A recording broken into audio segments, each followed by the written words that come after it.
Alors, dans cette vidéo, on parlera de la liberté. Ok, on va parler de la liberté en tant que terme et de comment est-ce que ce terme il est utilisé dans les médias. Alors, premièrement, on peut essayer de constater que les médias passent leur temps à montrer cette liberté comme étant menacée. Très souvent, lorsqu'on regarde les infos, lorsqu'on lit le journal, quand on nous parle de liberté, c'est non pas pour nous dire « Ah, vous avez vu comment on est libre ici », c'est continuellement pour nous dire « Si on fait pas ci, si on fait pas ça, on n'aura plus cette liberté ». Et pourtant, quelque chose d'assez extraordinaire, cette liberté, non seulement on cherche à la préserver, mais on l'exerce peu. Dans les micro-trottoirs ou autour de moi, les personnes qui utilisent des phrases comme après s'être plaint de trop travailler, quand on leur dit mais pourquoi est-ce que tu changerais pas de travail ou pourquoi est-ce que tu arrêterais pas quelque temps, personne répond bah il faut bien travailler. La personne peut répondre je peux pas, j'ai des enfants. La personne peut répondre voilà, on fait pas ce qu'on veut dans la vie. Tout ce genre de phrases, on peut être d'accord avec ça, c'est pas, je suis pas contre, mais ça montre que les personnes n'exercent pas leur liberté. C'est que des contraintes. C'est que des contraintes qui sont pourtant dans un pays libre. Mais alors, ma question est toute simple. Comment est-ce que on définit la liberté dans le discours médiatique? Eh bien écoutez, on va voir ça en deux temps. Premièrement, c'est le traitement philosophique de la liberté et comment ce terme est utilisé dans nos institutions et dans nos médias. Alors pour commencer, la liberté, c'est un sujet qui est traité depuis l'Antiquité et qui a été traité par énormément de philosophes. On pourrait essayer de définir ça comme pouvoir faire tout ce que l'on désire. Voilà, c'est une définition très très large. On ne sait pas vraiment comment définir mieux. La liberté suscite beaucoup de débats, et donc la définition n'est pas aboutie.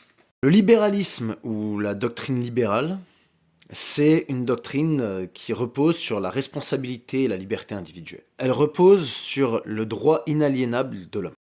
Pour ça, il y a l'État qui est en charge des fonctions régaliennes. Donc en fait, il est en charge, selon les libéraux, de faire respecter la loi et notamment les droits de propriété privée.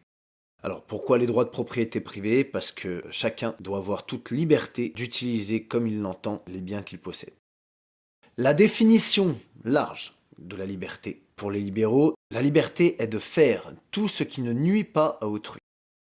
L'un des auteurs contemporains que j'ai retenu, c'est Jacques Ellul, met un point d'honneur à expliquer que la liberté légitimise le libéralisme. Il permet une légitimité aux contraintes qu'on nous impose chez les politiques. Alors pourquoi est-ce que Jacques Ellul pense que le terme de liberté permet de légitimer les contraintes exercées par les libéraux? Eh bien, on va prendre plusieurs exemples. Notre président Emmanuel Macron a dit cette année, dans un de ses discours, qu'il fallait accepter de payer le prix de la liberté.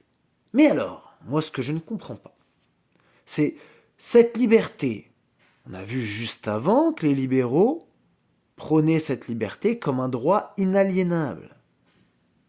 Alors pourquoi est-ce qu'il faut payer quelque chose qui est inaliénable? C'est-à-dire que c'est gratuit, c'est de fait.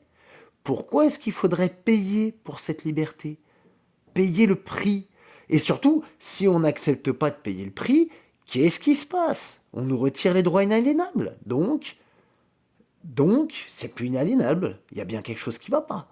Autre chose, cette liberté, dans ces discours, on considère par cette phrase que la liberté est constamment menacée. On accepte de payer le prix ou alors on n'aura plus la liberté. C'est tout des choses qui montrent dans nos médias la liberté est toujours sur le fil du rasoir. Deuxième phrase, Macron, l'année précédente, nous a dit « Aucune liberté n'existe sans devoir ». Ce genre de terme, typiquement, ça va à l'encontre des doctrines libérales, sachant que la liberté est considérée comme un droit inaliénable. Tout ça dénote un paradoxe. Ça veut dire que plus il y a de liberté, plus il y a de devoir. L'énorme problème, c'est que plus il y a de devoir, moins il y a de liberté. Et voilà, comment est-ce qu'on fait?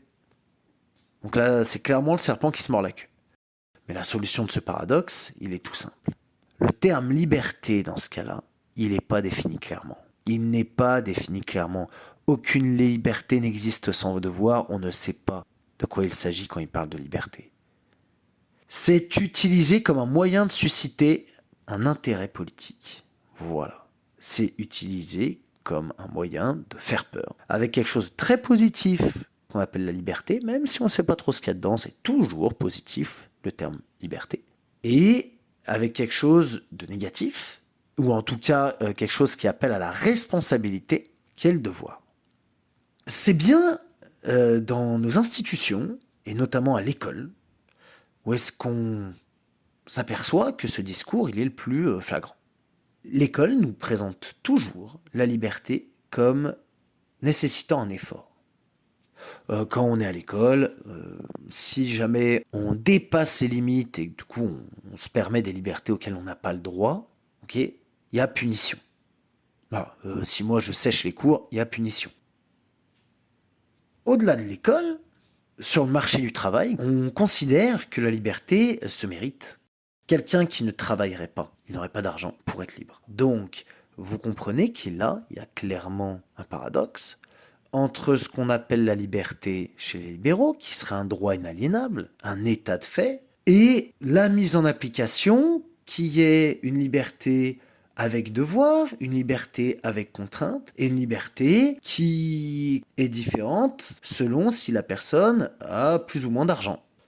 Pour résoudre ce paradoxe, dans le premier cas, lorsqu'on a un droit inaliénable, il s'agit de la liberté démocratique républicaine. Par contre, dans le deuxième cas, il s'agit uniquement de la liberté de consommation et d'utilisation de ces biens. Pour conclure, ce qu'il faut bien comprendre, le mot liberté, dans les discours politiques, il reste très mal défini. C'est un terme polysémique qui a plusieurs sens. Je pense que c'est très important de faire attention à qu'est-ce que la personne en face de nous définit comme étant la liberté.